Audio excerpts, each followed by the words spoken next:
एक बाप असतो, त्याच्या मुलीचं लग्न असतं. दारात मांडव सजलेला असतो, त्या मांडवात ती मुलगी उभा असते. मुलीच्या डोक्यावर जशा अक्षदा पडतात तसा तो बाप मांडवाच्या मागे जाऊन डसडसा रडू लागतो. मुलीच्या नजरा मात्र बापाला शोधत असतात. शोधत शोधत ती बापापर्यंत येऊन थांबते तर बघते तर काय, माझा बाप कोपऱ्यामध्ये रडतोय. हे पाहून ती बापाला म्हणती, बाबा तुम्ही रडताय. 25 वर्ष झालं मी तुम्हाला पाहत आले. तुमच्या डोळ्यात पाणीच काय, कधी भीती सुद्धा दिसली नाही ना, आज तुम्ही रडताय. बाप डोळे पुसत म्हणतो, नाही ग बाई, मी रडत नाहीये. बाप कितीही श्रीमंत असला, कितीही गरीब असला ना, तरी त्याच्या नशिबात हा क्षण येतोच. ती म्हणती, बाबा जर मला माहिती असतं तुम्ही रडणार तर मी कधीच लग्न केलं नसतं.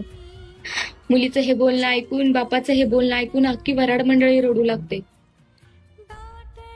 बाप मुलीला घेतो आणि सासरकडच्या हातात हात देतो आणि जावईला म्हणतो, पाहुणं, माझी मुलगी नाही तर माझ्या काळजाचा तुकडा आहे, नीट सांभाळा तिला. तिच्याकडून जर कधी काही चुकी झाली तर माफ करा तिला.